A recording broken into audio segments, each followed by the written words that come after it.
بسم اللہ الرحمن الرحیم۔ السلام علیکم۔ غامدی صاحب کے ساتھ ہفتہ وار سوال و جواب کی براہ راست نشست کو لے کر پھر ڈالیس امریکہ غامدی سینٹر سے حاضر خدمت ہے۔ آغاز کرتے ہیں ہم سب شکریہ آپ کے وقت کا۔ ہم سب آج جس موضوع پر میں آپ سے استفادہ کرنا چاہتا ہوں، سوال کرنے سے پہلے ایک اقتباس آپ حضرات اور غامدی صاحب کی خدمت میں رکھتا ہوں، پھر موضوع سے متعلق پوچھتا ہوں۔ میرے سامنے علامہ سید سلیمان ندوی کا ایک اقتباس موجود ہے، 1917 میں انہوں نے لکھا۔ وہ لکھتے ہیں کہ مسلمانوں کی ترقی اور تنزلی دونوں کا ایک ہی سبب ہے، اور وہ یہ کہ ان کا فوری اور وقتی جوش۔ وہ سیلاب کی مانند پہاڑ کو اپنی جگہ سے ہلا سکتے ہیں، لیکن کوکن کی طرح ایک ایک پتھر کو جدا کر کے راستہ صاف نہیں کر سکتے۔ وہ بجلی کی مثل ایک آن میں خرمن کو جلا سکتے ہیں، لیکن چیونٹی کی طرح ایک ایک دانہ نہیں ڈھو سکتے۔ وہ ایک مسجد کی مدافعت میں اپنا خون پانی کی طرح بہا سکتے ہیں، لیکن کسی منہدم مسجد کو دوبارہ بنانے کے لیے مستقل کوشش نہیں رکھ سکتے۔ یہ ان سے ممکن تھا کہ محمد علی اور ابوالکلام کے دائیں بائیں گر کر جانے دے دیں، لیکن ان کے بس کی بات نہیں کہ مسلسل آئینی جدوجہد سے ان اسیران اسلام کو جیل سے چھڑا لائیں۔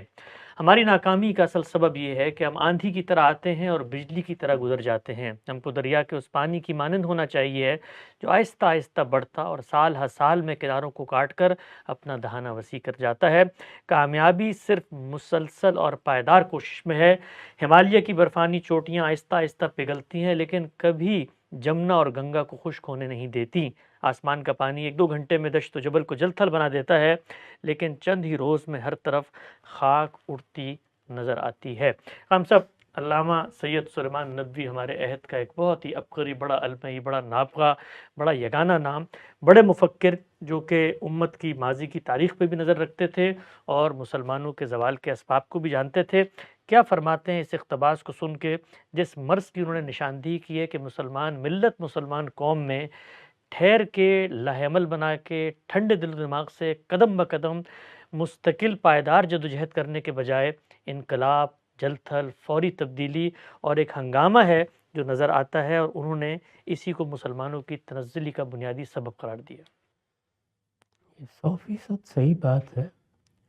ان جیسے جلیل القدر عالم نے زندگی بھر کے مطالعے کا نچوڑ بیان کر دیا ہے۔ مسلمانوں کی تاریخ میں اس سے پہلے بھی جو بعض بڑے لوگ ہوئے ہیں، انہوں نے اپنے دور کے لوگوں پر تبصرے کیے ہیں۔ جیسے شاہ ولی اللہ کے بعض تبصرے ہم کو تفہیمات میں ملتے ہیں، امام ابن تیمیہ کے بعض تبصرے ان کے فتاویٰ میں، ان کی دوسری تصنیفات میں ملتے ہیں۔ ان سب سے یہی اندازہ ہوتا ہے کہ صبر کی تلقین بڑی بنیادی حیثیت رکھتی ہے۔ یہ تو ایک عالم ہے، بڑے عالم ہیں، اور مسلمان قوم میں اپنے تجربے کی بنیاد پر تنبیہ کر رہے ہیں۔ قرآن مجید نے پیغمبروں کو یہی تنبیہ کی، یہی توجہ دلائی، بار بار یہ کہا ہے کہ کہیں صبر کا دامن ہاتھ سے نہ چھوڑ دیں۔ اللہ تعالیٰ نے جو نقشہ بنایا ہے، جس اسکیم پر وہ دنیا کو چلا رہے ہیں، اس میں چیزیں بالعموم تدریج سے پیدا ہوتی ہیں، تدریج سے نشو و نما پاتی ہیں، تدریج سے ایک خاص انجام کو پہنچتی ہیں۔ اللہ تعالیٰ کے لیے کوئی مشکل نہیں تھا کہ وہ جوان انسان آسمان سے براہ راست نازل کر دیتا، مٹی کے پیٹ سے اچھے خاصے تنومند لوگ یک بیک نکل کھڑے ہوتے، لیکن وہ اپنی مخلوقات کو بھی اسی طرح تدریج کے مختلف مراحل سے گزارتا ہے۔ یہ جو ہمارے زمانے میں بڑے سائنسدانوں نے مطالعہ کیا ہے، اور یہ معلوم ہوا کہ ایک خاص طرح کا ارتقائی عمل ہر جگہ نظر آتا ہے۔ دنیا کا بھی جب مطالعہ کیا گیا تو یہ اندازہ ہوا کہ اس میں ایک خاص طرح کی ترتیب ملحوظ ہے۔ یعنی ایک دور میں جس طرح کے جاندار وجود میں آئے ہیں، وہ نسبتاً سادہ اور کم پیچیدہ ہیں، اور پھر تدریج کے ساتھ پے در پے وہ مخلوقات پیدا ہوتی چلی گئی ہیں جن میں زیادہ تنوع ہے، جن کے نظم میں زیادہ پیچیدگی ہے، جن میں ریاضیاتی پہلو زیادہ نمایاں ہیں، یہاں تک کہ پھر ہم انسان کو دیکھتے ہیں۔ ظاہر ہے کہ مخلوقات میں جو مخلوقات ہمارے لیے مرئی ہیں، قابل مشاہدہ ہیں، ان میں انسان ہی سرخیل ہے۔ انسان میں گویا تخلیق کا عمل اپنے اتمام کو پہنچ گیا ہے۔ تو یہ سب بھی اسی طرح سے ہوا ہے۔ بقائے اصلح کا جو قانون دریافت کیا گیا وہ قانون اپنی ذات میں غلط نہیں ہے، وہ بھی اسی چیز کو بیان کرتا ہے۔ جو اصناف کے بارے میں ایک تصور قائم کیا گیا ہے یا قیاس کیا گیا ہے کہ شاید وہ چھوٹی چھوٹی تبدیلیوں سے یہ صورت اختیار کرتی ہیں، اس قیاس کی بھی اگر ذہنی بنیاد دیکھیں تو یہی چیز ہے۔ دنیا کی تاریخ کو دیکھیے تو وہاں بھی چیزیں ایسے ہی نمودار ہو رہی ہیں، بلکہ قرآن مجید نے مزید توجہ دلائی ہے کہ ہم چیزوں کو زوج پیدا کرتے ہیں، یعنی ایک چیز اپنے اندر بعض ایسے خلا رکھتی ہے کہ جس کو بھرنے کے لیے پھر ایک دوسری چیز اس کے جوڑے یا زوج کی حیثیت سے پیدا ہوتی ہے۔ وَمِن كُلِّ شَيْءٍ خَلَقْنَا زَوْجَيْنِ، ہم نے سب چیزوں کو زوج پیدا کیا ہے۔ یہ چیز آپ کو ہر جگہ نظر آتی ہے، نباتات میں نظر آتی ہے، جمادات میں نظر آتی ہے، حیوانات میں نظر آتی ہے۔ اس سے آگے بڑھ کر دیکھیں تو فکر و خیال میں بھی بالکل ایسے ہی ہوتا ہے، یعنی ہر جگہ ایک خاص طرح کے جوڑے ہیں یا زوجین ہیں جن کا باہمی تعامل ایک لمبے عرصے کے بعد یہاں کے کہیں نتیجہ خیز ہوتا ہے۔ اگر آپ انسان کے آگے بڑھنے کے عمل کو دیکھیں تو پہلے وہ ایک فرد کی حیثیت سے مرد ہے یا عورت کسی ماں باپ کے ہاں پیدا ہوگا، پیدائش کے مختلف مراحل سے گزرے گا، بچپن اور لڑکپن کے مراحل ہوں گے، اس کی عقل، اس کا شعور، اس کے سوچنے کا انداز، اس کی صلاحیتیں، اس کی نفسیات، سب کچھ ایک تدریج سے نمایاں ہونا شروع ہوتی ہے۔ کئی مراحل سے گزرنے کے بعد وہ اس قابل ہوتا ہے کہ اب اس کا دوسرا زوج تلاش کیا جائے، پھر وہ تلاش شروع ہو جاتی ہے، کہیں 18 سال کی عمر میں، کہیں 20، کہیں 25، اب تو اور عمر بڑھ گئی ہے، وہاں جا کے پھر وہ تلاش کرتے ہیں۔ جس زوج کو آپ تلاش کرتے ہیں اس کے لیے بھی وہی مراحل گزرے ہوتے ہیں، یعنی ایسا نہیں ہوتا کہ آپ جائیں اور جا کر ایک بازار میں آرڈر دیں اور آپ کو اگلے دن بنا بنایا زوج مل جائے، ایسا نہیں ہوتا۔ تو جب آپ ان دونوں میں یہ طے کرتے ہیں کہ اب یہ مل کر زوجین بنیں گے تو اس عمل کو ایک خاص مرحلے سے گزرنا ہوتا ہے، یہاں تک کہ وہ اس قابل کر دیتا ہے کہ پھر آپ بقائے نسل کا اہتمام کرتے چلے جاتے ہیں، اور یہی سلسلہ مزید آگے بڑھتا ہے۔ افکار کا بھی جب مطالعہ کیا گیا ہے تو اس سے بھی یہی بات معلوم ہوتی ہے، صاف معلوم ہوتا ہے کہ کس طریقے سے قوا کو آلات کے ساتھ، ارواح کو اجسام کے ساتھ، محنت کو سرمایہ کے ساتھ، فرد کو اجتماع کے ساتھ جوڑ دیا گیا ہے، اور ان کے جوڑنے کا عمل بھی اگر آپ دیکھیں تو اسی تدریج سے ہوتا ہے۔ تو تجرید، یہ جو دنیا اللہ تعالیٰ نے بنائی ہے، اس میں آپ حیاتیات سے لے کر سیاسیات تک، سماجی علوم تک، عمرانیات تک ہر جگہ کار فرما دیکھتے ہیں۔ یہ ہم کو سبق دیتی ہے کہ یہاں نتائج کبھی فوراً نہیں حاصل کیے جاتے، نتائج کو نسب العین کے طریقے پہ سامنے رکھنا چاہیے، اور جب آپ کوئی نتیجہ حاصل کرنا چاہتے ہیں تو آپ پہلے یہ طے کریں کہ وہ نتیجہ کیا ہے۔ مثلا آپ نے طے کیا کہ مجھے تو آم کا باغ لگانا ہے، آپ کو معلوم ہونا چاہیے کہ آم کا پودا کتنے برسوں میں جا کے پھل دیتا ہے، اس کے لیے زمین کیسی تیار کرنی ہے، ماحول کیسا فراہم کرنا ہے۔ یہ سارا علم اگر آپ کو نہیں ہے تو ہو سکتا ہے کہ آپ اس خواہش میں مبتلا رہیں اور کبھی کبھی جوش میں آ کر آپ دائیں بائیں سے کوئی آم کی ٹہنیاں توڑ کے لے آئیں اور کہیں دیکھیے میں نے لہلہاتا باغ بنا دیا ہے، لیکن وہ چند دن کے بعد ختم ہو جاتا ہے، جیسے کہ انہوں نے تمثیل کے طریقے پہ بتایا ہے کہ سیلاب آتا ہے اور بظاہر تو لگتا ہے کہ ہر طرف پانی ہی پانی ہے۔ کبھی آپ دیکھیں تھر میں جب کبھی سیلاب آ جاتے ہیں بالکل ایسے ہی لگتا ہے، جہاں پانی کی ایک بوند نظر نہیں آتی وہاں دریا بہ رہے ہوتے ہیں، 2 یا 3 دن کے بعد ہر چیز ختم ہو جاتی ہے۔ تو اگر آپ کوئی پائیدار نتیجہ نکالنا چاہتے ہیں تو خواہ وہ سیاست ہے، خواہ وہ معیشت ہے، خواہ وہ معاشرت ہے، آپ کو اس کے لیے یہ کرنا پڑتا ہے۔ تو معاشرت میں تو آپ نے دیکھا ہے یعنی کتنا وقت اللہ تعالیٰ لیتے ہیں جس میں کہیں جا کر بقائے نسل کا اہتمام ہوتا ہے، اور پھر بقائے نسل کا اہتمام ہو کے کیا فارغ ہو جاتے ہیں، اس کے بعد تعلیم، تربیت، ان کو اپنے پاؤں پر کھڑا کرنا ہے، ان کو پھر اس قابل بنانا ہے کہ وہ اس معاملے کو آگے چلا سکیں۔ تو اس طرح سے اگر ہمیں اپنی تربیت کرنے کا موقع ملے، ہمیں اپنے آپ کو سکھانا چاہیے، خود احتسابی کر کے سکھانا چاہیے کہ کوئی چیز نتیجہ خیز نہیں ہوگی اگر ہم نے تدریج کا طریقہ اختیار نہیں کیا۔ ہم بار بار یہ بتاتے ہیں کہ اللہ تعالیٰ نے قرآن مجید میں اس کی تعلیم دی کہ سیاسی اور سماجی معاملات میں جلد بازی نہیں کرنی چاہیے۔ دیکھیے کہ جو چیزیں رسول اللہ کے زمانے میں ایسی موجود تھیں کہ وہ اپنی اصل کے لحاظ سے قابل قبول نہیں تھیں یا نہیں ہونی چاہیے، ان کو درست ہونا چاہیے تھا، لیکن کیا ان کو چشم زدن میں درست کرنے کا طریقہ اللہ تعالیٰ نے اختیار کیا؟ اس کے لیے اہداف متعین کر دیے، یہاں تک پہنچنا ہے، یہ چیز حاصل ہونی چاہیے، لیکن قدم بقدم اس جانب بڑھا جائے گا۔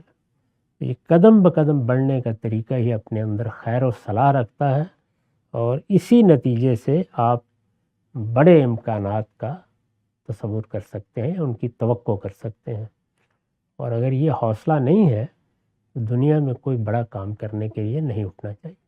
ایک نقطہ بالکل واضح ہو گیا۔ اچھا خان صاحب، یہ دو چیزوں کی طرف آپ نے توجہ دلائی کہ اللہ تعالیٰ خود روئے زمین پر جب اپنی اسکیم کو روبہ عمل کرنا چاہتے ہیں تو وہاں پر بھی تدریج کا طریقہ ہے۔ مثال کے طور پہ اللہ تعالیٰ نے دو قوموں کا انتخاب کیا کہ اب زمین پر ہر محلے میں ہر جگہ پہ پیغمبر نہیں آئیں گے، بلکہ قوموں کا انتخاب کر کے دنیا کے وسط میں وہ دعوت پھیلائیں۔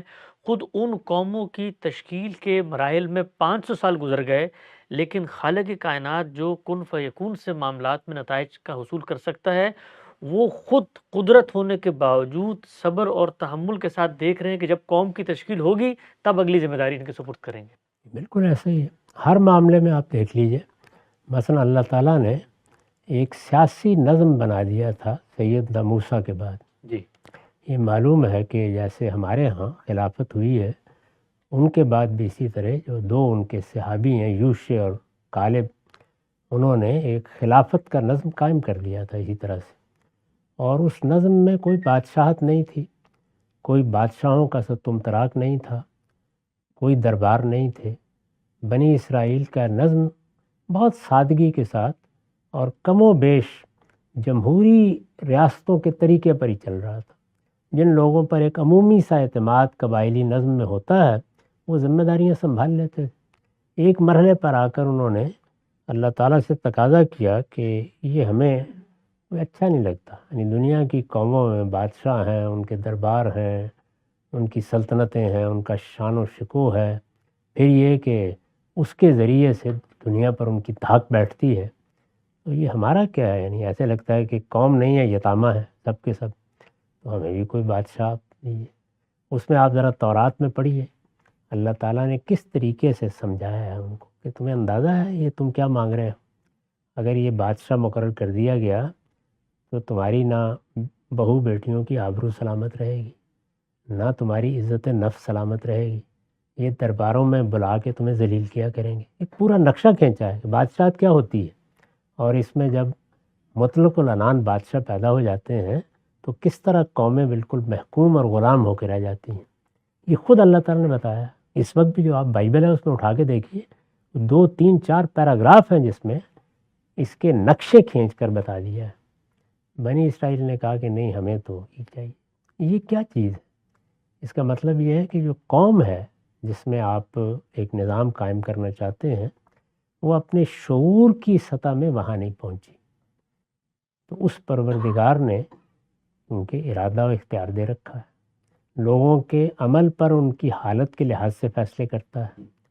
یہ نہیں ہے کہ انسانوں کے اوپر کوئی فیصلہ مسلط کر دیا جائے، تو اپنی ساری اسکیم کو تبدیل کر کے یہ فرمایا کہ اچھی بات ہم بادشاہ مقرر کر دیں۔ طالوت کو بادشاہ مقرر کیا گیا، اس پر بھی اعتراض ہو گیا لوگوں کی جانب سے۔ ان کا خیال یہ تھا کہ ہمارے اندر سے کسی ایسے شخص کا انتخاب ہوگا جو بہرحال پس منظر رکھتا ہوگا، دولت رکھتا ہوگا، بڑا قبیلہ رکھتا ہوگا، کوئی خدم و حشم رکھتا ہوگا، چھوٹے قبیلے کا آدمی منتخب کر لیا۔ اس میں پھر دلیل دی ہے کہ میں نے کیوں منتخب کیا ہے۔ خیر کسی نہ کسی طریقے سے وہ راضی ہو گئے۔ اللہ تعالیٰ نے نبوت کے معاملے میں یہ تبدیلی کی کہ ان کے اندر جو پیغمبر اس کے بعد آئے وہ بادشاہوں میں سے بنائے گئے۔ داؤد علیہ السلام، سلیمان علیہ السلام. سیدنا داؤد، سیدنا سلیمان. تو اس کا مطلب یہ ہے کہ آپ کسی نتیجے کو اپنی خواہشات سے پیدا نہیں کر سکتے. آپ کو دیکھنا پڑتا ہے کہ حالات کیا میسر ہیں، آپ کس جگہ پہ کھڑے ہیں، لوگ اگر آپ کے ساتھ ہیں تو کیا معاملہ ان کے ساتھ کرنا ہے. یہی سبب ہے کہ جن چیزوں پر صدیوں کے بعد انسان قابو پانے میں کامیاب ہوا ہے یا ان کو حاصل کرنے میں کامیاب ہوا ہے، بعض لوگ جب ان کو دیکھتے ہیں تو وہ یہ کہتے ہیں کہ اچھا صحابہ کرام نے پارلیمنٹ کیوں نہیں بنا دی تھی، تو یہ فرمائیے کہ غلامی کا فوراً خاتمہ کیوں نہیں کر دیا تھا، سارے کے سارے غلام ایک دن صبح اٹھ کے آزاد کیوں نہیں کر دیے تھے. وہ اس بات کو نہیں جانتے کہ انسانوں کے ساتھ معاملات اس طرح نہیں کیے جاتے، اہداف مقرر کر دیے جاتے ہیں. تو اہداف آپ دیکھیے سب مقرر کر دیے. مثلا ریاست کے نظم کے بارے میں بتا دیا کہ یہ اصلاً امرہم شورا بینہم پہ ہونا چاہیے، لیکن اس کو قانون یا حکم نہیں بنایا، بلکہ یہ بات کہہ کے لوگوں پر چھوڑ دیا. وہ مختلف مراحل سے گزریں، حالات کے لحاظ سے اپنے اندر تبدیلیاں پیدا کریں اور وہ اسباب پیدا کریں جس سے اس طرح کا نظم وجود میں آ جائے. غلاموں کے بارے میں کچھ چیزیں فوراً کر دی جو ہو سکتی تھی. جب لڑائی کا یا جنگ کا موقع آیا تو کہا نہیں اب غلام نہیں بنائے جائے، راستہ بند کیا جا رہا ہے. یہ بتا دیا کہ مکاتبت کا ایک طریقہ ہم نے وضع کر دیا ہے، اس طریقے سے جو لوگ آزاد ہونا چاہتے ہیں وہ آزاد ہو جائیں. عمومی طور پر اعلان کر دیا کہ ہمارا دین لوگوں کو غلام نہیں رکھنا چاہتا، وہ تو یہ چاہتا ہے کہ فق و رقبہ لوگوں کی گردنیں چھڑا دی جائے. لیکن اس معاملے میں کوئی غیر معمولی اقدام نہیں کیا گیا، کسی مرحلے پر بھی اس کو چھوڑ دیا گیا لوگوں پر. وقت کے ساتھ آہستہ آہستہ ان اہداف تک پہنچ جائے. تو سیاسی سماجی چیزیں وہ معاملات جو عرف بن چکے ہوتے ہیں ان کو ایسے نہیں چھیڑتے. آپ کے ملک میں دیکھ لیجئے، یعنی اس بات سے کون ناواقف ہے کہ جمعہ کا ممبر، عیدین کا ممبر یہ ریاست کے ساتھ خاص ہے. اس وقت دنیا میں جو باقی مسلمان ملک ہیں ان میں 90% مقامات پر یہی صورتحال ہے، وہاں وہ روایت چلی آ رہی ہے. لیکن ہمارے ہاں استعمار کے نتیجے میں وہ روایت ختم ہو گئی. اب اگر آپ اگلے دن یہ حکم دینا چاہیں تو اچھی خاصی گلیوں بازاروں میں خانہ جنگی ہو جائے گی. تو آپ کو پھر تدریج ہی کا ایک طریقہ اختیار کرنا ہوتا ہے، یعنی اہداف مقرر کر کے آپ ان چیزوں کو حاصل کرتے ہیں. ایسے ہی آپ نے دیکھا ہوگا کہ بہت سے لوگ بعض موقعوں پر جب وہ ابھی مذہبی رہنما ہوتے ہیں یا سیاسی رہنما ہوتے ہیں بہت بڑی بڑی باتیں کرتے ہیں، لیکن جیسے ہی ان کو معاملات کی ذمہ داری دی جاتی ہے تو حقیقت بالکل واضح ہونا شروع ہو جاتی ہے. یعنی وہاں سے چیزیں صحیح طریقے سے نظر آنی شروع ہو جاتی ہیں، دنیا کیا ہے، کہاں کھڑی ہے، کیا ہے. اسی طرح کے معاملات ہمارے ہاں بعض سادہ لوگ جہاد کر کے برپا کر دیتے ہیں. ان کا خیال ہوتا ہے کہ بات ہی کیا ہے، 2-4 لوگ اگر جذبے کے ساتھ اٹھ کھڑے ہوں گے بلکہ پوری امت مسلمہ اٹھ کھڑی ہوگی تو دنیا میں فلاں اور فلاں نتیجہ نکل آئے گا. نتائج اس طرح نہیں نکلتے. اسی کو سید سلیمان ندوی نے، اللہ تعالیٰ ان کو غریق رحمت کرے، بتانے کی صحیح کی ہے کہ مسلمانوں کو بھی اپنے اندر اسکیم بنا کے اہداف مقرر کر کے طریقے اور سلیقے کے ساتھ اپنے مقاصد کو حاصل کرنے اور ان کے لیے جد و جہد کا نقشہ بنانے کا طریقہ اختیار کرنا چاہیے. اس میں کبھی بھی ایسا نہیں ہوتا کہ فوراً فلاں نتیجہ نکل آئے. اس پر ہم نے بارہا بعض رہنماؤں کو جن سے ہمیں بات کرنے کا موقع ملا توجہ دلا کے دیکھا. کچھ دیر کے لیے وہ یہ سنتے ہیں اور اس لائے عمل پر عمل بھی کرتے ہیں، لیکن پھر جلد بازی میں مبتلا ہو جاتے ہیں. یہ آپ کے علم میں ہوگا کہ بعض لوگوں نے مولانا سید ظفراللہ صاحب مودودی کے اقدام کا تجزیہ کیا ہے، تو اس میں اگرچہ تعبیر تو غلط اختیار کی، یعنی حب عاجلہ کی ترکیب استعمال کر دی. وہ تو کسی طرح ٹھیک نہیں تھی، لیکن عجلت بہرحال موجود ہوتی، یعنی کسی چیز کو حاصل کرنے کے لیے آپ ایک جلد بازی کسی نفسیات میں مبتلا ہو جائیں. بڑے لوگ بھی ہو جاتے ہیں، چھوٹے بھی ہو جاتے ہیں. یہ خطرناک چیز. فکر و خیال میں بھی ایسی ہو، بس 4 مناظرے منعقد کر دیں، سارا مسلمانوں کا مخاطبین جو ہے ویسے ہی بیچارے چت ہو کے گر پڑیں گے اور اس کے بعد حق کا غلبہ قائم ہو جائے گا. پیغمبر سے تو ہوا نہیں.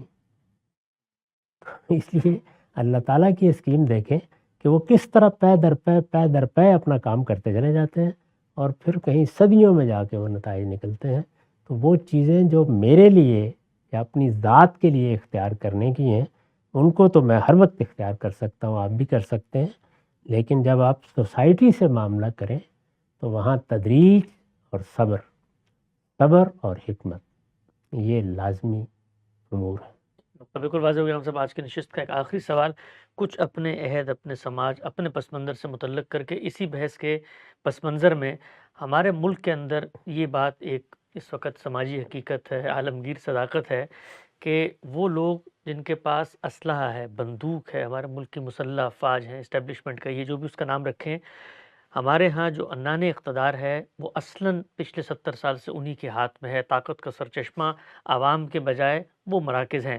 اب یہ حقیقت ہے، اور دوسری طرف یہ بھی حقیقت ہے کہ ان کے پاس نہیں ہونی چاہیے، دستور بھی یہی کہتا ہے، دنیا کا عرف بھی کہتا ہے، عالمگیر اخلاقیات بھی کہتی ہے، جمہوری روایت بھی کہتی ہیں۔ اب کچھ لوگ کھڑے ہوتے ہیں اور وہ یہ کہتے ہیں کہ بھائی یہ جو کچھ تم کر رہے ہو یہ تو حق اور انصاف کے خلاف ہے، جو کہ بات بالکل حقیقت میں مبنی ہے، لیکن دوسری جانب جب کوشش کی جاتی ہے تو کوشش یا نتیجہ کارگر نہیں ہوتا۔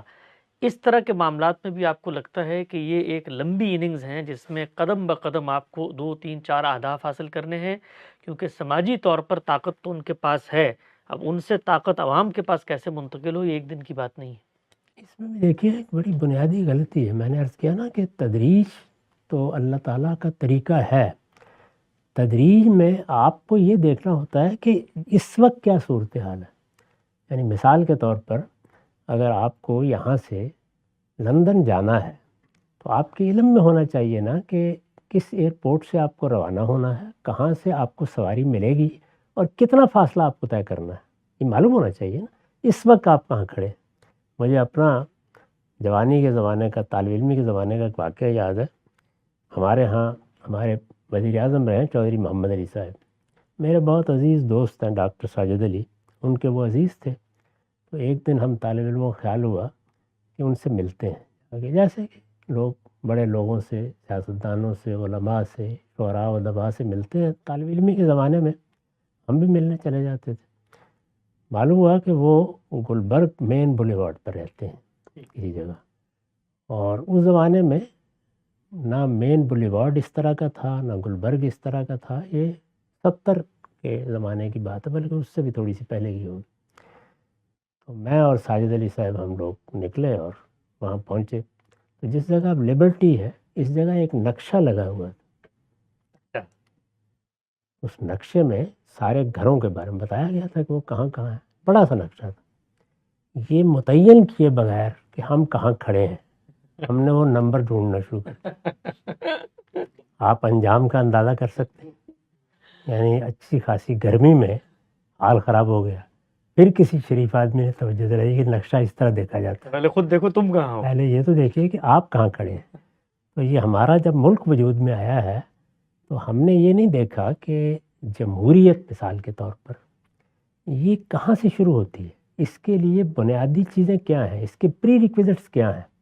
اگر آپ غور کریں، چلیں باقی ساری بحث کو آپ چھوڑ دیں، اس کے لیے بہت تربیت یافتہ، بہت منظم سیاسی جماعتیں چاہیے ہوتی ہیں، جمہوریت چلانے کے لیے۔ ہمارے ہم وہ تھی نہیں۔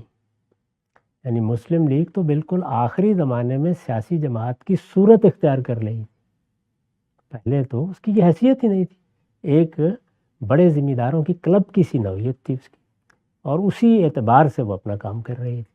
تو 5-7 سال میں نہ تو سیاسی کارکن پیدا ہوتے ہیں جس طرح کے ہونے چاہیے، نہ ان کی تربیت ہوتی ہے، نہ اس طرح کے لیڈرشپ کے کیڈر بنتے ہیں، ان میں سے کوئی چیز بھی نہیں تھی۔ جب کوئی چیز بھی نہیں تھی تو آپ نے کہا کہ نہیں، ویسٹ منسٹر ڈیموکریسی، اس لیے کہ جو ہمارے قائدین تھے وہ اسی کا خواب دیکھتے تھے۔ جیسے ہی آپ نے اس کی ابتدا کر دی تو حقیقت بالکل سامنے آ گئی۔ یعنی ابھی قومی حیثیت سے ہم طاقت اور قانون کے توازن کو سمجھنے کی جگہ پر آئی ہی نہیں تھی۔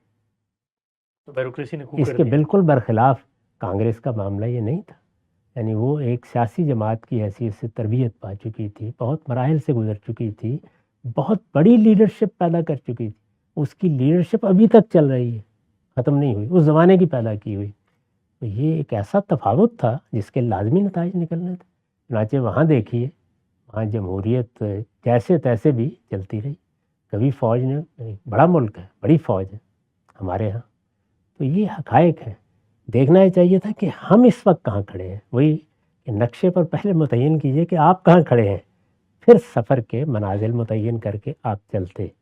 اگر آپ چلتے تو اب تک شاید بہت مستحکم سیاسی نظام سے ہم ایک اچھی جمہوریت کی طرف 50-60 سال میں بڑھنے میں کامیاب ہو جاتے. تو جو چیز ہم نے پہلے دن حاصل کرنا چاہی وہ اصل میں کوئی 60-70 سال کے بعد حاصل ہونا تھی. تو اب صورتحال کیا ہے؟ وہی جو فارسی کے اس مصرے میں کہی جاتی ہے کہ ہرچے دانا کند ناداں لیک بعد از خرابی بسیار. یعنی جو کام دانا کہہ رہے ہوتے ہیں اس طرح کرنا ہے، نادان بھی وہی کرتے ہیں لیکن بہت خرابی کے بعد. نقطہ بالکل واضح ہو گیا. غام صاحب، ہم نے آج ایک بڑے اہم موضوع پر غام صاحب سے استفادہ کیا. اس کی جزیات میں اور مسلمانوں نے دنیا بھر میں جو مختلف ان کو کرائسس پیش آئے ان میں کیسے بہیو کیا، اس موضوع کو آگے بڑھائیں گے. وقت یہاں پہ ختم ہوتا ہے، دوبارہ حاضر خدمت ہوں گے. اب تک آپ کا بہت شکریہ.